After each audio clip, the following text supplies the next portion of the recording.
sekitaran tahun 1932, jadi umurnya udah 70-an. Jadi tahun 2011-an itu, neneknya Hendra ini tuh ngeluh sakit punggung, dan setelah itu, beberapa tahun lewat, neneknya Hendra ini sakitnya makin parah, gak bisa bangun dari tidur, diajak ngobrol juga gak bisa. Dan gak nyenalin anak cucunya juga bener-bener parah banget, kasarannya kayak udah sakit keras, tapi gak bisa meninggal gitu loh.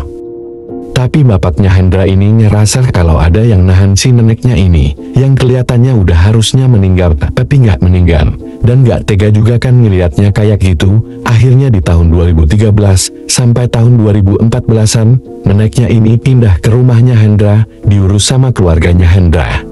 Karena udah nggak ada yang ngurusin lagi, bapaknya Hendra kenal terapis gitu. Jadi kalau bapaknya Hendra ini mau pijat refleksi, itu selalu ke orang ini.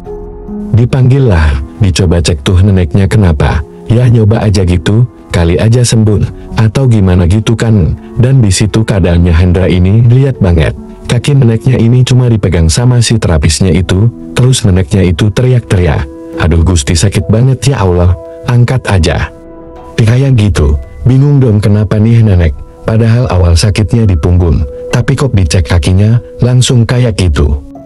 Dan itu pertama kalinya, setelah bertahun-tahun, neneknya bisa ngomong jelas, karena sebelumnya ngomongnya tuh udah nggak jelas, bahkan bener-bener, kalau dia ngeliat anak cucunya aja, nggak respon sama sekali. Kalaupun ngomong, si neneknya ini bisa ngomong bahasa Belanda, tapi nggak jelas. Karena di umurnya udah yang tua ini, udah tuh, setelah dipegang kaki, dipegang sama terapisnya ini ke bagian punggung neneknya. Udah selesai dipegang punggungnya, cuma disentuh doang, neneknya ini langsung pingsan, terus dikasih taulah sama si terapisnya ini, ke bapaknya Hendra, ini ada yang nempelin dari dulu, dari neneknya masih kecil, kata terapisnya gitu, ini ditempelin dari kakek neneknya, si Hendra bilang gitu. Jadi si neneknya Hendra ini, punya kakeknya tuh nempelin si makhluk ini ke neneknya Hendra, jadi udah lama banget, dari dulu dijagain si neneknya, sama si sosok ini. Nah, cuma terapisnya bilang, kalau ini sosoknya dicabut, atau kayak dilepasin dari neneknya, itu neneknya bisa langsung meninggal. Dia bilang gitu, kesimpulannya, kalau si neneknya Hendra ini emang dikasih sesuatu buat jagain dia dari kecil, makanya lancar bahasa Belandanya, bahkan pas sudah tua. Pas fisiknya udah lemah banget, malah lancar banget bahasa Belanda. Jadi kayak agak-agak aneh gitu si neneknya Hendra ini. Bapaknya Hendra diskusilah sama si temennya ini, yang orang terapi.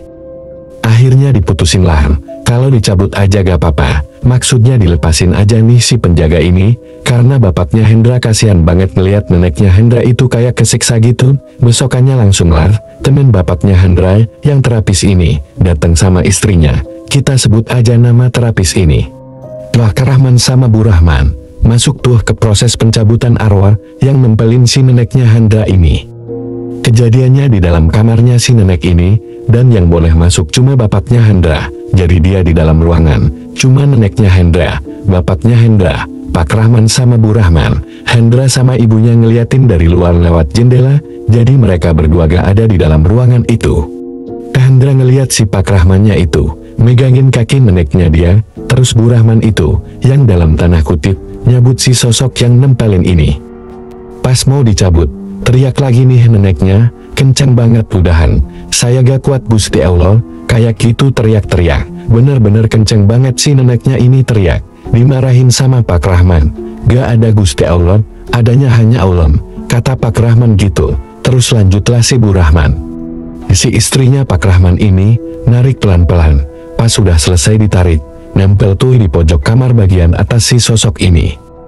Si Hendra ngeliat dari luar, sosoknya cuma sekelebat bayangan hitam gitu, tapi ada matanya terus rambutnya panjang, dan orangnya gelap, berasa banget kata Hendra. Setelah dicabut itu, yang tadinya teriak-teriak, nenek langsung merem, tidur gitu, dan pas dicek sama bapaknya Hendra, nafasnya agak gak berasa, kayak tipis banget.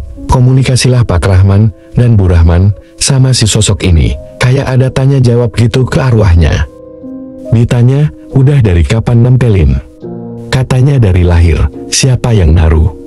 Bener ternyata, kakeknya si neneknya Hendra ini yang naruh. Terus kenapa? Kok kamu bikin si nenek ini sakit?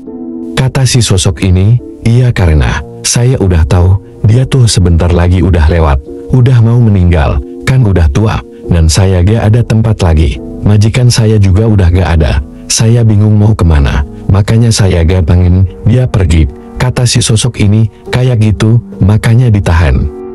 Terus Pak Rahman bilang, udah kamu jangan di sini lagi. Di sini keluarganya baik, keluar kamu dari rumah ini, jangan balik lagi. Udah tuh selesai percakapannya di situ dong. Walaupun sebenarnya Hendra ngeliatnya, sosok ini bentuknya hitam dong. Tapi kalau kata Pak Rahman, yang dia sama istrinya lihat, ini bukan sosok hitam. Dia tuh ngeliatnya, ini kayak noni Belanda bentukannya. Makanya kenapa si neneknya ini bisa lancar bahasa Belanda. Singkat cerita, karena udah lewat juga neneknya setelah dicek, beneran gak ada napasnya lagi. Setelah itu, neneknya dikuburin, dingajin segala macam. Mereka kira udah gak apa-apakan. Tapi ternyata, si Hendra sama keluarga ini masih ngerasa diganggu gitu sama si sosok ini.